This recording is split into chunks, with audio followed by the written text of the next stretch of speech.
Hey everybody out there in cyberspace, everybody on YouTube. My name is Spring, and I am a survivor of sexual abuse, incest, ritual abuse, cult abuse, domestic violence, and rape as an adult woman.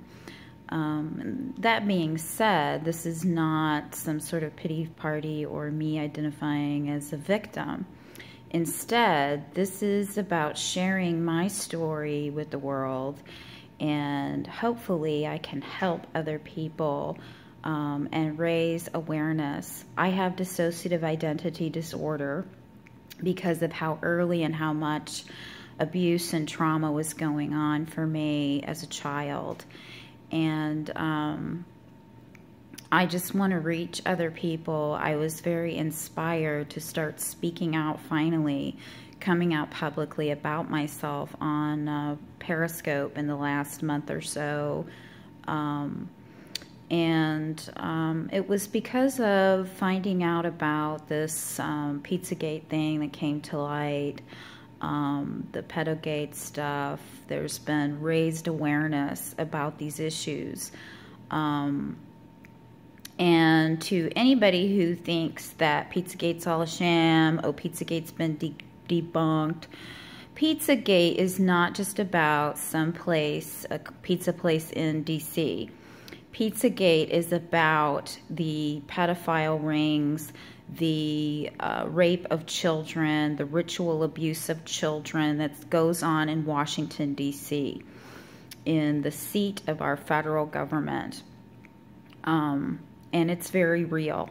It's very serious, and it's very real, people. And just because the globalist-owned media, the big media corporations keep saying, oh, that's been debunked, oh, that's not real, doesn't mean that it's not real. And it doesn't mean that it's actually been debunked. Okay?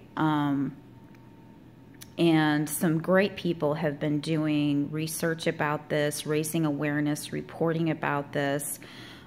People who are very inspired to help children, who are driven, who feel very strongly that they are called to help children who are being abused. So that's a little overview why I'm doing this YouTube channel.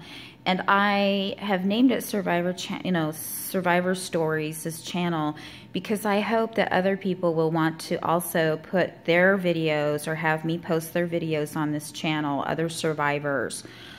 Together, maybe we can help raise awareness and help other survivors, other people who are in silence right now, who aren't able to speak out yet, but who can benefit from our sharing our stories, our testimonies. So what I'm going to do is show a little bit of the artwork as I go along that I've done as art therapy, and talk about my diagnosis, how that came about, that I became aware of having dissociative identity disorder, and all about that, and about my history, what all happened to me as a child, and just the whole journey that I've been on. It's been amazing how God has worked in my life. And a lot of people have asked me, well, how can you believe in God after everything that's happened to you? And my answer is, how can I not? I'm alive, which is right there beating the odds. And we have to take into account free will. God gives us all free will, the freedom to choose. And people who were in charge of me, who had access to me, chose to abuse their free will. God didn't want what happened to me to happen. God didn't make it happen. God was not uncaring about what happened. I firmly believe that with all my heart. So, I'll just start at the beginning, that I was, my earliest memories of abuse, of sexual abuse, of the ritual abuse, was at 3 years old. My father was my primary abuser, and I don't know if he was blackmailed or if he did it for gain to give people access to me back then. But I believe he was aware, knew what was going on, was complicit in some way. And that's based on a few things that I remembered later on as an adult, when it was safe to remember, that alter personalities revealed to me, and from some of the very indicative things that he had spoken to me at different points of my life, when I still had him in my life. So we were living in the outskirts suburb of Springfield, Missouri at that time, and in a town called Nixa, Missouri.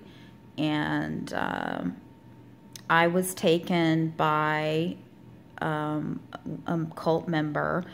I was raised as a Jehovah's Witness, and I believe it's a cult. I mean, technically, I guess it's a high control religious sect, but they only have one point that distinguishes them maybe from technically about a difference between them and what is considered a cult by cult deprogrammers, experts in that field. So to me, it's as good as a cult. They've got 7 of the 8 major points that identify a cult. So anyway, a fellow Jehovah's Witness was a woman who was trusted by my mother, that had access, lots of access to me, that took me into Springfield, Missouri many times, and that's where I was ritually abused in Springfield at a Masonic temple, at the Masonic temple there. So I don't think I have much time left on, I can only do these in small bits on YouTube, time-wise. So I'm going to end that. I'm going to end this one, and I'll come back again and continue on with my story. Thanks for watching.